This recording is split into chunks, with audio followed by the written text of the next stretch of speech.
Hello, this is Debbie, and this is Light Up Your Worth. I'm so excited to bring you this week's guest. Lilli Bewley is a dating coach for finding love with over 10 years of experience in personal development.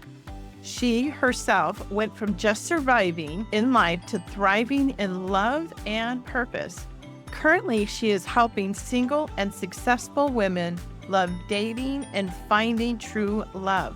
Lilli is on a mission to educate people on how dating can be fun again after a divorce, even in their 30s, 40s, and 50s, and even if they've been single forever. We have the ability to create magnetic energy in our dating lives, even if we have to perform and be high achievers in other parts of our life. Her signature quiz, the Feminine Dating Archetype, will show women their blocks to love and help them find their true love match. Welcome, Lilli. Thank you. Thanks, Debbie. Super excited to be here. When I was reading about your feminine dating archetype, I went to your website and I thought, wow, what a great way for somebody who's maybe been dating or after a relationship, getting back out there. And let's face it, dating is not the same if you're older than what it was when you were younger after multiple relationships or one long-term relationship. Yeah, exactly. And I think one of the things I like the most about the feminine dating archetype, and over, I think 3,000 women now have taken the quiz. What I like about it as a woman that is really looking to help women through the process and transformation and journey of not really knowing themselves in relationships and really getting to know who they are and what they really can be loved for. A lot of women want to be loved just for being who they are. They don't want to be loved for what they do, right? And Mhm. taking women through that transformation process, what I love about the feminine dating archetypes, it really helps women feel like they're not alone. Because what happens is, like you said, Debbie, if we've been in and out of relationships, or getting out of divorce, or seeing the same patterns in our lives, we keep having drama, or we keep seeing self-sacrificing behaviors in our lives, then we tend to either talk about it a lot with friends and family and we still don't feel understood or seen or heard, or we tend to not talk about it. We're on an island because what's really happening inside of us is this idea sometimes that we're wrong or that we can't do dating right. The feminine dating archetypes nails it down to here you are in this stage of your life, and here's the opportunity to get to the next stage and next phase of your life. And it's really an up level. And I've seen this in my life. I've seen this in my clients' lives. And it's pretty remarkable. And I invite anyone listening to take the quiz. Yes. Some of those things that you mentioned was that you really had to uplevel yourself and understand yourself more. I believe that's part of awareness and accepting ourselves. Mm. Do you Yeah. see that with people who come to you? A lot of the women that I work with, and this was myself, right? We tend to, as practitioners, I'm sure you're the same as well, Debbie, is we tend to work with um, clients that have been through the things that we've been through, right? Because we're a model. Having a healthy spiritual relationship hasn't always been this way for me. In fact, in the past, I sacrificed myself. I sacrificed my needs. I sacrificed my wants and desires. At first, it was unconscious, but then conscious, and I still couldn't break that pattern.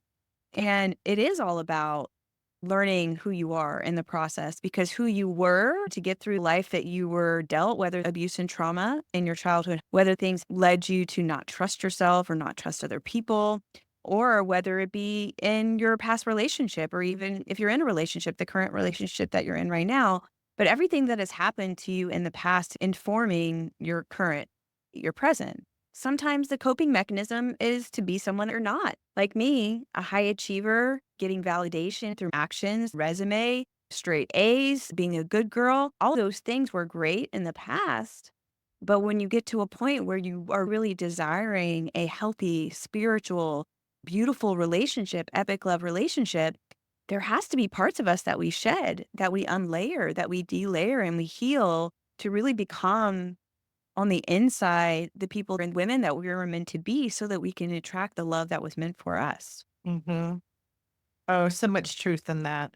Like yourself, I've had to unwind, learn a lot of behaviors. I had the same pattern in my first 20-year relationship up until my mid 30s. I didn't realize I could have Yeah. real wants. It was very subconscious. I just thought growing up in the 70s that it was all stand by your man, Tammy Wynette Yeah. country song that you were there to really support them. Mhm. And coming to that awareness that I had needs. And that took a lot of unpacking of conscious, deeply ingrained subconscious beliefs about how I was going to show up. 100,000%. And a lot of us that have these kind of patterns that feel unbreakable later in life, if we keep seeing the same men, for example, emotionally unavailable men show up when we're dating, or if we tend to sleep with, like you said, when we first started, Debbie, if we tend to sleep with them too early in the process and it ends up going pretty bad and going south, then those are things inside of ourselves.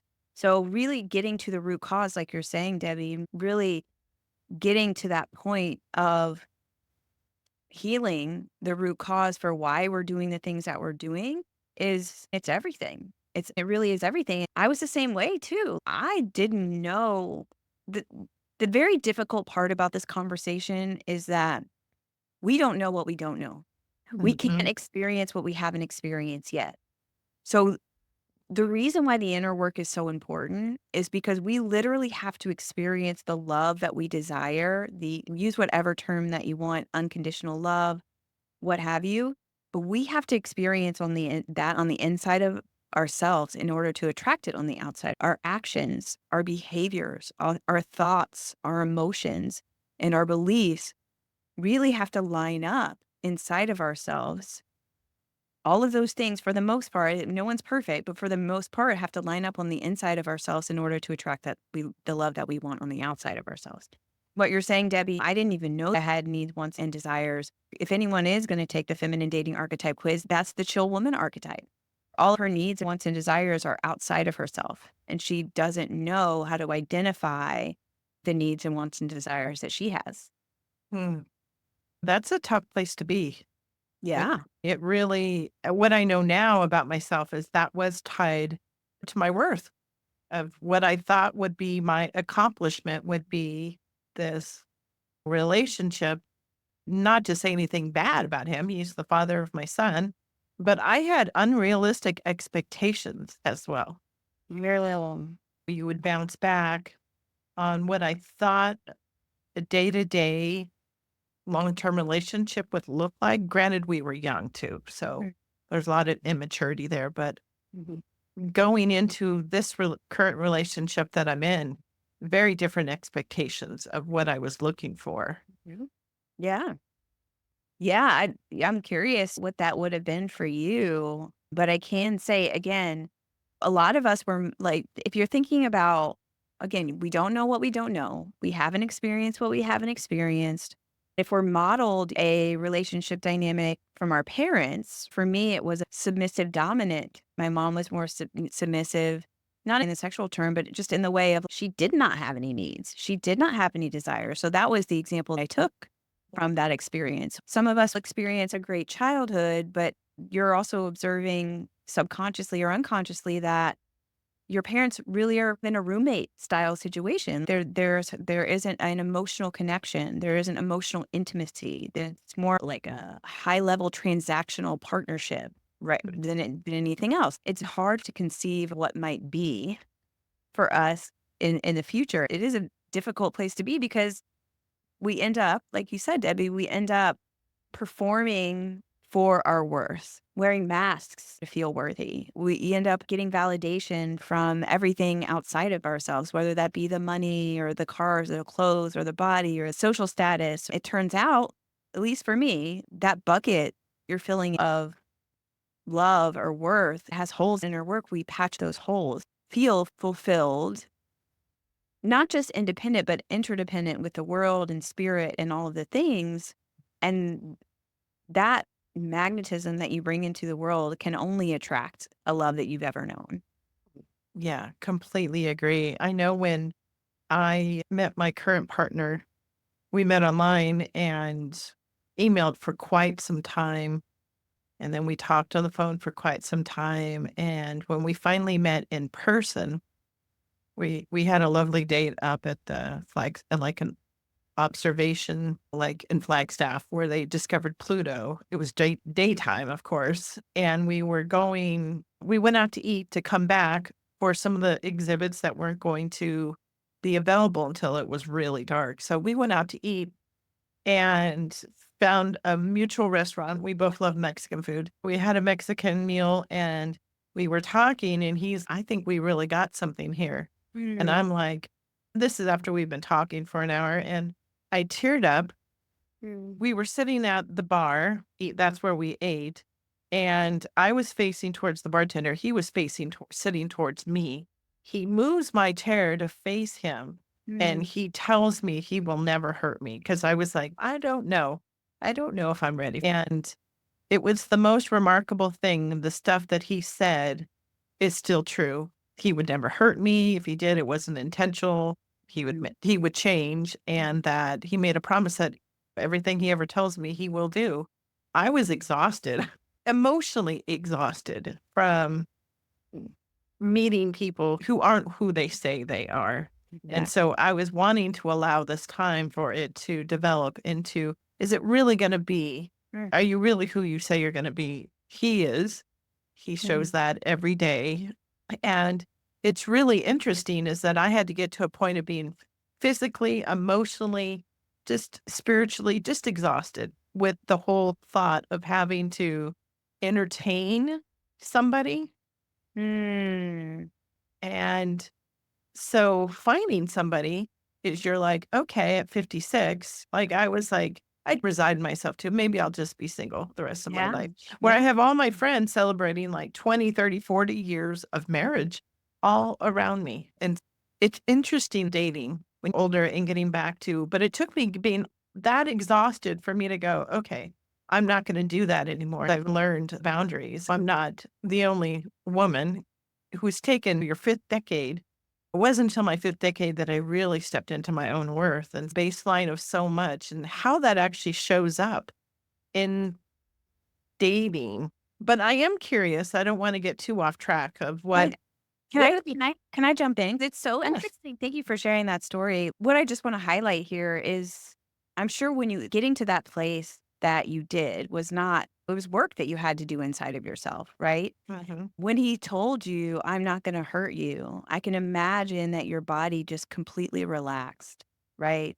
Mm. That correct me if I'm wrong, but I can imagine that a very safe feeling. The only way that you were able to even receive something like that was probably the work that you had done on the boundaries that you had set before, way before you met him, right? What things did you put in place in your life way before that you met him where you were keeping yourself safe? Was it boundaries? Was it saying yes when you meant yes, saying no when you meant no? Was it, and I understand it being exhausting, but this is really beautiful to point out because the things that are going to really change the idea of being able to receive the love that we deserve and that we desire, the alchemy again has to happen inside of ourselves. So there was a lead up to you. I don't think that you just met him, Debbie. I think that you had been doing the work for him and getting ready for him for probably a long time. I'm just meeting you. Been a long time. Exactly. 12 years ago, I was in the Love Warriors program with a couple who does love coaching, a love coaching program. Mhm. And so I did a year program and then I did an extra 6 months and then I did one-on-one coaching. And then I had a relationship at that point. And I knew that there was still work to do because that relationship had lots of red flags. Mhm. I didn't share the red flags with a coach. Mhm. I thought, this is the person. And I'd ignored it like when I was younger. That ended up being a disaster quickly for him and myself. The repercussions were emotional, financial, Mhm. everything shifted not in the direction I had been working on for over 15 years, deep work with therapy. to get through the trauma from my 20-year relationship, my childhood environment of what I witnessed, which I know now completely is that we could witness stuff when we're in the crib and it goes into our subconscious about relationships, money, and love. And that's why I work on that stuff with other people because I had to go so deep, but also having in daily practices of what I'm going to do for myself. Something that stuck with me is the person that you want. I got rid of the physical stuff, right? But are you that person? It's very simple, but not easy. Hmm. And that's Yes. where you get stuck. The concept is simple. Become the love you want to receive. In some ways, they feel like platitudes, but they're true. There's truth in that. Mhm. I'll leave it at that. It's looking at your patterns. You don't know what you don't know. If you're not with somebody who actually knows what a healthy relationship should look like, Mhm. how it shows up, making excuses when somebody says they're going to do something and they don't do it more than once. Nobody's perfect, but their true commitment. How do you know somebody's actually is emotionally available? What work have they done on themselves? Yeah. And they're willing to talk about it and grow. How are they growing? What are they doing? What are they learning? What are their dreams? Are they willing to do the work? It's been a long road. I'm 58, but I'm okay. I think that's something also that the movies and society and even my family, my mom in particular, really ingrained in me about love that I really had to unravel myself is that love is not an end. There's no end point when it comes to love. Like when you get that partner, that's just the beginning. No one shows you in the movies, show the lead up to it and when they finally get together, but no one ever shows or talks about what happens after, which is constant. Love is little micro moments of care, being together, walking the same journey. Love is a process, not an end game. In relationships, I said, I just want to be seen. I just want to be heard. I just want to be understood. And if you ask somebody in the throes of what that means to them, they will not be able to say what that means to them, right? Because they have not done that inside of themselves. So if you're complaining in a relationship, I'm not being seen, I'm not being heard, I just want to be understood. The work for you, if you're listening, is start to see, hear, and understand yourself on the deeper level layers that you're really begging other people to do, but you have to do it first. It sounds simple, but Simple, not easy. it's not easy. It shows up on a day-to-day basis of trying to figure out what that looks like. What is compromise and what's unhealthy? That's where I'm still doing some of the work for myself. Same. I used to think when you were young, you are always together doing your own thing. No, I want somebody with lots of interests Mm. because I have a lot of interests. And so they need to, not everything, all their time isn't necessarily with me. Mhm, There's a me, a you, and an us, and I'm not losing the me. mhm. Exactly. Love it. But if I don't have that well developed, my me, I'm going to feel like I'm missing something or, Yeah. Then it's all us or then mhm, there's no me. That's when yeah. women start to feel unfulfilled and empty. Mhm. What are the other feminine dating archetypes? Yeah. Yeah. No, I love it. Took us down this path. The feminine dating archetypes, and again, I spoke a little bit about at the beginning about how these came about and why I love them. They show women that you're not alone in this process. Like the patterns that you are experiencing are normal, actually. And you're not stuck. There are different levels and phases that I've seen, and I'm almost 100% that you've gone through this too, Debbie. I'm curious.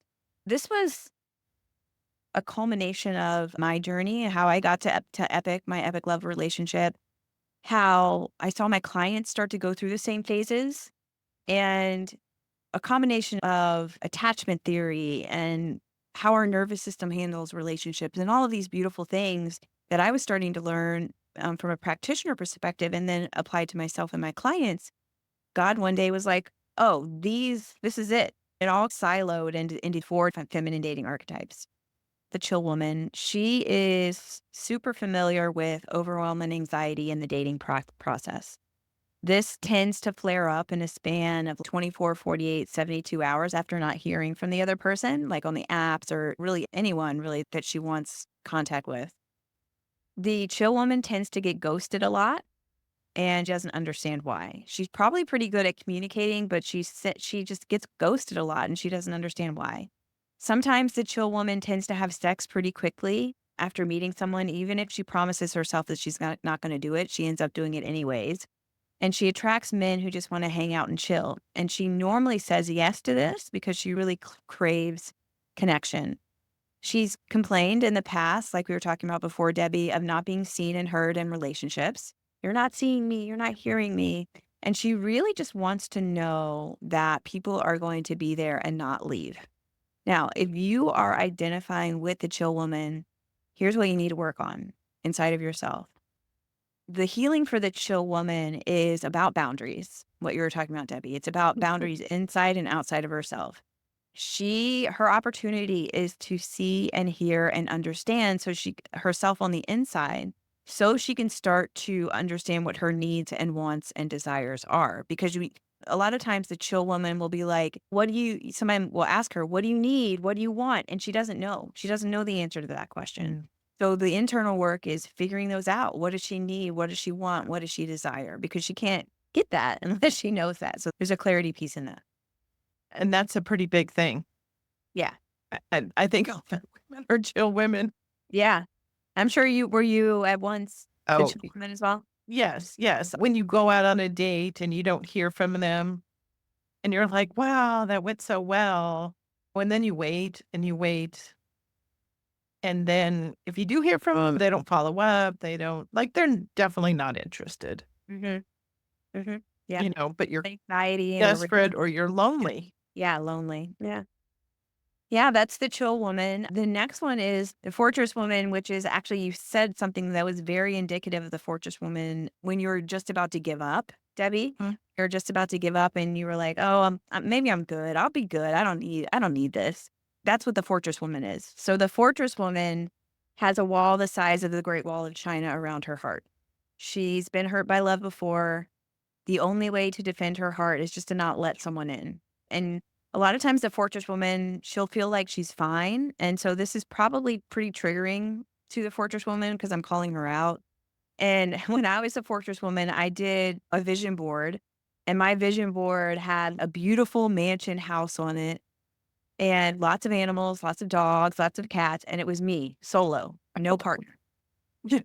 So she probably imagines a life just with animals and no partner and she's okay with it. If she's dating, she tends to find fault with the other person pretty quickly. She's also pretty critical with her friends that are dating and of the men that she's dating too. So she's really quick to break it off, delete, swipe left. But when I was a fortress woman, if there was 1 ounce of grammatical error, he was gone. That's how strict I was about being a fortress woman. There's a huge part of the fortress woman that doesn't want to be alone, but a stronger part of her that just doesn't want to feel the pain. And if any woman is open, if you're identifying with the fortress woman and you're open to going to the next phase, what you want to look at inside of yourself to heal is the vulnerability inside of yourself. How comfortable are you with your emotions? How comfortable are you with feeling, with figuring out what you're feeling? You also want to work on your self-trust because you don't really trust yourself to choose the right people, to choose the right men, which is everything, right? But you're a picker. And a lot of times if we've gone through all this stuff in our life and all these things have happened and we're in our 50s, our 40s, 30s even, if we've gone through a lot of relationships, we start to not trust ourselves because we're putting ourselves through pain. The work for the fortress woman is just to relearn how to listen to her intuition, what it feels like inside of her mind and her body and her soul and her emotions. Oh, I think I can resonate with maybe I've gone in and out of chill woman and then moved into Fortress woman? the fortress woman here too, because when you were talking about how you would swipe if they're if we were emailing and they didn't want to email or 2 sentences, Hmm. I'm like, no, I need somebody who's intelligent. And I equated intelligence with being able to write. Yeah. Yeah. Which, again, this is a very, obviously, like, very personal question, but I can tell you for a fact for me, I was not open to meeting people. I was open to judging them and asking them to be perfect, which I was not. And so what that a reflection inside of me was my self-judgment, my insecurities, my lack of self-worth on the inside of myself. That was all that was. It being reflected right back to you. Exactly. Yeah, we do seem to notice that Yeah. the things that are wrong with other people are exactly what we need to be working on Yep. ourselves in that reflection. So, Always. Always. So the next phase after that, we're going into the goddess woman. Now, the goddess woman, and I think this may have been you. Correct me if I'm wrong, Debbie, but I think this was you. Sadly, when you were doing all of that work and you got into the relationship that was just horrible. mhm, Um, and I could be wrong, but let me know. So the goddess woman is very into personal growth and development, personal fulfillment. Sometimes, like, the outward perception of what she's presenting to the outside is different than how she feels on the inside, especially with dating. So there's a disconnect between what she wants to be, like, from a spiritual perspective or a goddess perspective, and then what's actually happening on the inside of herself. So mhm, there's a very distinct lack of authenticity with that. With the goddess woman, she really wants to be coveted. She wants to be chased, but sometimes that vulnerability is too hard. Her need for a conscious relationship tends to be intimidating to the men that she attracts because she's done her work. She's written out the characteristics and qualities that she wants in her partner, and she has her love altar. So she's very intentional, but for some reason, there's a disconnect for her between who she's attracting and what she actually wants. If she's real, the goddess woman feels better than the men that she attracts. They never seem to be at her level, at her conscious level. Sometimes the goddess woman can go into, like, their teacher or their coach and not their lover. And the goddess woman knows a lot about feminine and masculine dynamics. Like, she knows maybe that she's gotten feedback before, oh, don't be too much in your masculine. Yeah.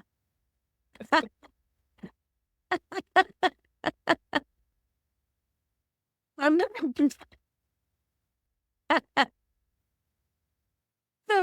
Well, her reaction to that is actually she tries really hard to be more feminine, but it's an act. And that's hard because, again, there's an inauthenticity between what she's presenting and what's happening inside. mhm. So, I love you, goddess woman. You are almost there. Don't stop. Please keep going. Keep doing your healing. To heal for the goddess woman, what she needs to look at is her relationship to her perfectionism, her perfectionist parts inside of herself. Also, she needs to look at the control parts, the parts of her inside of herself that are really controlling, that really try to control what's going to happen. And it's all for safety, but parts of her need to understand that it can be safe to be who she is, right? It can be good to be worthy and ask for what she needs and all of the things. The other part that the goddess woman needs to look at is her self-judgment. So the outward perception of what she's presenting is really just a manifestation of how strict and controlling, perfectionistic and judgmental she is on the inside of herself. And again, it looks really good on the outside, but on the inside, it is a constant battle. It's a constant battle. And so those really help to move her to the next level. Yeah, I would definitely was that with that relationship. It was a childhood friend who I'd known, was Mhm. part of our bigger social group, early 20s, and had me on a pedestal. And so from the time we first talked, in 6 months, we were walking down the aisle. Wow.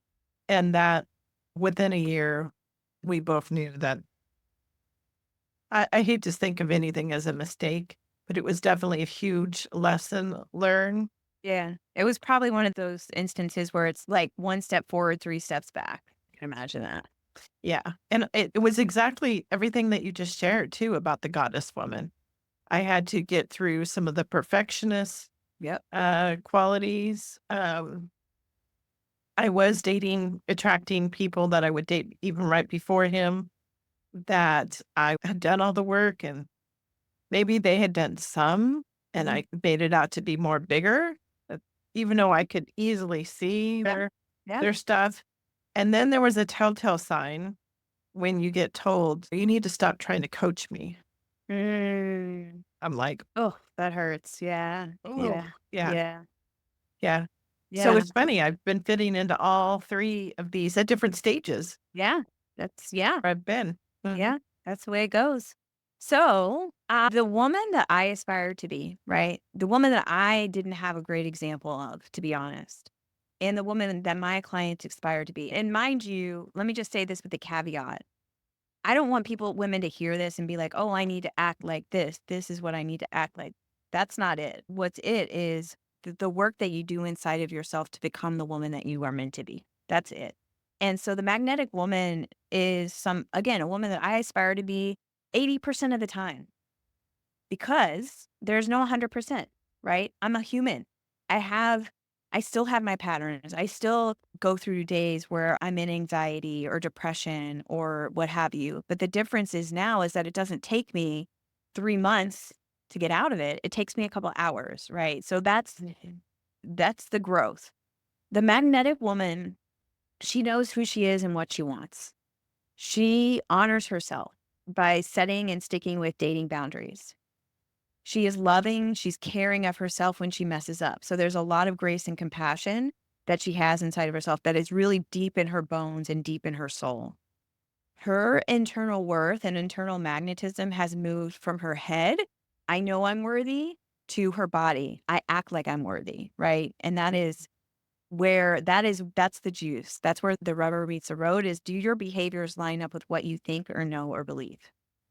She knows how to receive love deeply because she's received it inside of herself.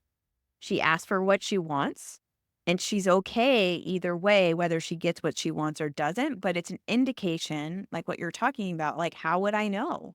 And sometimes asking for what you want, you can really see how people react to you speaking up for your needs and wants and desires. And it's not always that you get what you want. But how is it received? Is it argued against? Is it like, "Oh, you're crazy?" Is it like, "Oh, you don't need that?" Do you want those people in your life? In dating, the magnetic woman recognizes really quickly or quicker whether someone is right for her or not. So there's no going down these rabbit holes of 3 or 4 months of communication and not really sure what's going on. And it's more than listening to your body and your intuition because in the past, again, the work is actually listening to your intuition, right? Sometimes if you're in a trauma response or if you still haven't really delayered enough inside of yourself where you don't trust yourself, and sometimes your intuition is actually, it's more your trauma. It's not Mhm. really yourself. Yep. So she really has gotten down to the core of who she is. And so she can really start to trust herself and listen to herself. A cool thing about the magnetic woman as well is she is open to the possibility of connection. And she doesn't, like what you were saying, Debbie, she doesn't idolize her dating interests. She is who she is. She's in her own kind of power. She's able to discern and able to see and hear and observe and receive the inputs, which is his actions, right, in the dating process without getting attached too quickly, right? When I was the goddess woman, I remember this so vividly that I had this idea that I was going to be with another coach. I was going to be with a healer, a man healer. We were going to heal together. And I remember meeting a man that was like that. He checked all the boxes, checked all the boxes. And I remember sitting there, even with him, I think I embarrassed myself. I was like, "Are you the one?" Because there were parts of me that had already attached to him, right? So Mhm. whatever he said, I had convinced myself, or parts of me had convinced myself that he was going to be the one. And so I was going to find, like I said, I'm glad it didn't end up happening, but I was ready to find things to make him the one. But the magnetic woman, again, she's able to be in her power. She's that person, that woman that kind of walks into the room or the grocery store, and there's this energy and aura around her because of just the way that she holds her head and her neck and her shoulders, right? And the words that she speaks, there's a like a connective and discerning energy behind her voice, and that's the magnetic woman. People respond to her, men respond to her, or people, any like her Mhm. kids, her coworkers, her all of the people in her life that she comes across respond to her in this way where they're just really attracted to her for unknown reasons, right? It's not like the normal, she looks amazing and she's really beautiful, but it's who she is. People want to know her more. Mhm. Exactly. I talk about that on the podcast about when you own your worth, Hmm. that light actually shows up through you Yeah. and everything changes around you. Hmm. How people interact with you, just the abundance that comes to you. And abundance isn't necessarily wealth. It could be all this abundance that's around you when you step into it. And sometimes other things might fall away that you might think that shouldn't be that way, but it's really to bring in even more, something even better. And I love that explanation of magnetic woman. And because I think that is the goal without the perfectionist getting in the way, trying to be there 80% of the time because we are human. We're spiritual beings having a human experience. And it is a lifelong journey, right? We're the people who signed up to come here to do this work. Hmm. Absolutely. I believe that. Yeah. It's so interesting is that when somebody is listening to you go through this and we're both sharing our experiences, how you can be, depending on where you are on your journey, you could be all you could be the first 3 and you're making your way into becoming the magnetic woman. Mhm. I also, Lily, had that same experience of when I was in the goddess. Mhm. I was on a business trip Mhm. in a separate state, going through and touring this hospital, and somebody else was on it. Come to find out, he lives 50 miles from me. He's Mhm. carrying crystals, which Yeah. I carry crystals with me. I And right. And we start talking about the books and mutual people that we might have some connection with.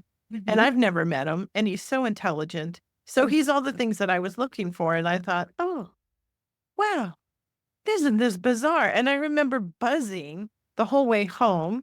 On the flight, I talked to him, to this complete stranger. We became friends Mhm. and explaining this whole thing like, oh, it just happened. Destiny just hit Mhm. me like a movie. And wow, and Mhm. that was not it Mhm. whatsoever. It was Yeah. just a nice person. Mhm. Exactly. Exactly. Exactly. That So, attachment. Yeah. yeah, Early attachment. early attachment. Yeah. It's very interesting because a lot of the work that I do is about aligning, helping women align, like I said before, their thoughts, their behaviors, their beliefs, and emotions. Because if there is a part of us that gets attached to like someone that we don't even know, then there's a misalignment inside of ourselves. Because what I'm hearing, that basically what that indicates to me is that's actually your trauma that's coming forward, and it's not your highest self. Mm. Because your highest self really needs to see who this person is. Can I give Do I have this space inside of myself, which is what my clients talk about all the time. I don't feel like I know who I am. So if I have the space inside of myself in order to be calm, connected to myself, God, universe, spirit, whatever, higher purpose, then you can actually allow men to show you who they are, right? Mm. Through their actions. But if that part of us that hasn't been healed yet gets attached way before it should, then we think it's butterflies. We think it's divine, right? So the goddess comes in because she's done a lot of work and she's about her divine energy and all those things. And there's this big archetype about that, right? Then maybe it's not you, maybe it's just a part of you, right? And Mhm. so the healing process is getting alignment within all of the parts inside of ourselves so that we don't make these same mistakes going forward, so that Mhm. we can make a discerning decision as far as, is this person right for me or are they not? What's so interesting is that you mentioned that early attachment, but with trauma, the other thing I realized that was trauma was when somebody felt familiar in that goddess phase. And Mm, what I realized now was that was a familiarness to the trauma yeah. that's what made it feel so good. But this has been really helpful with really understanding all of these archetypes. And I highly encourage, we'll include in the link too, and I'll have Lily share it here about where to go take your feminine dating archetype quiz as well, because now everybody wants to go take it. Yeah. It's either I hate you, Lily. I feel too seen, too heard. How do you know what's happening? To I'm really interested. Let me see what this is about. Yeah, yeah, it's definitely worth it. You really can't see your own blind spots.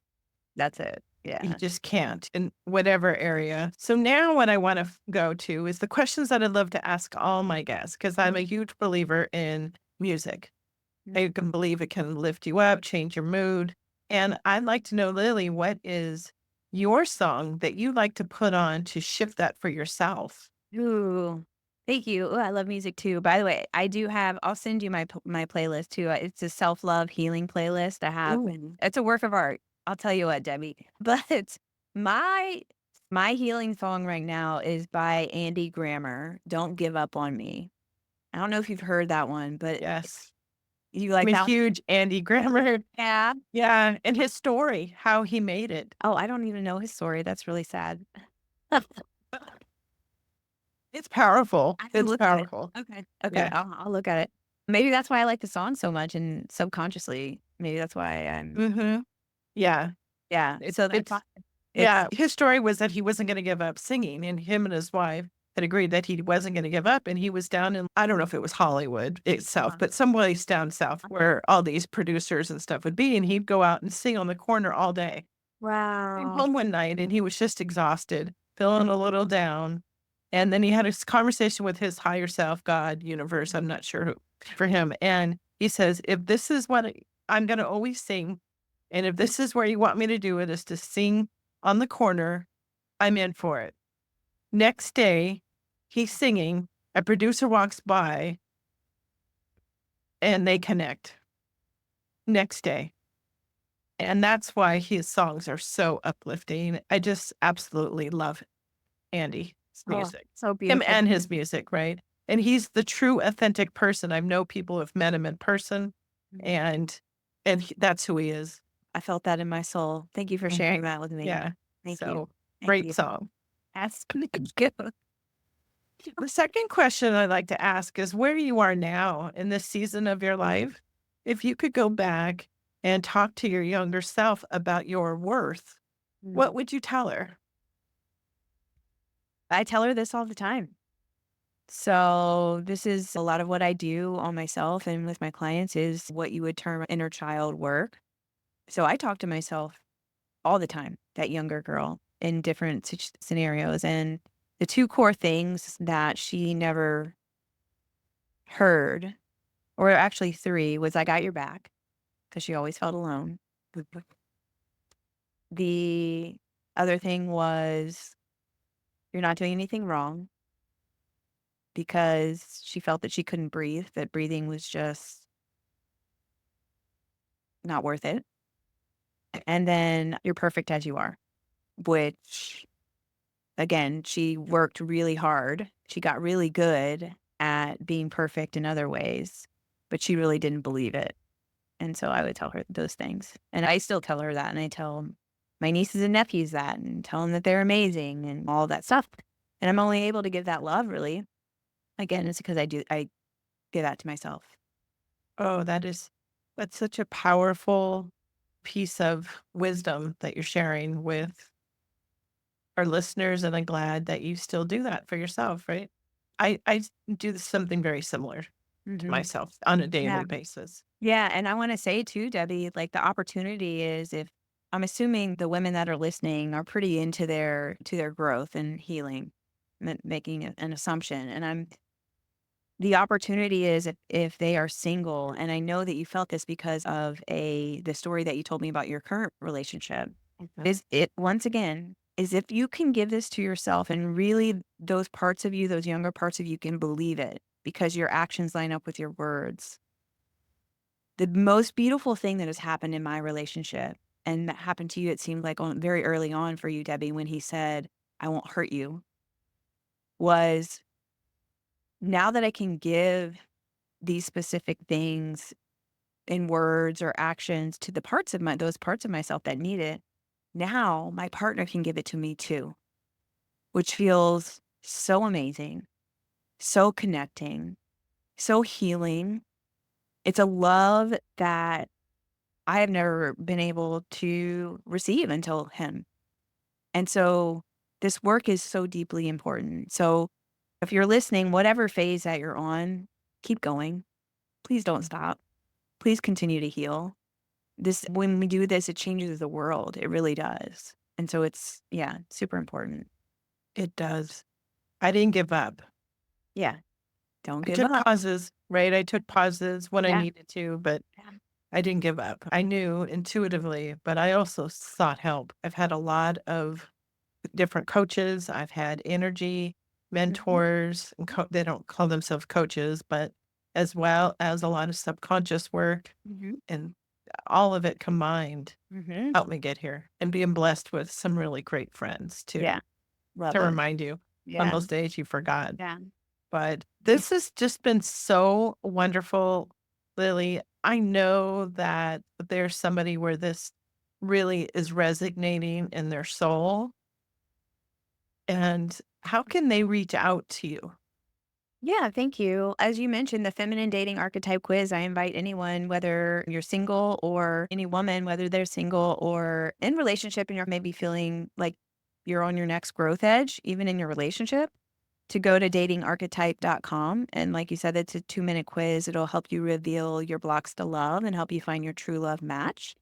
I am on social media at Lilli Bewley, and I'm not really spending, as of this recording, not a whole lot of time on social media as of now. I'm doing more masterclass events. So if you follow me on social media, I'll definitely announce some masterclass events on there as well. Mhm.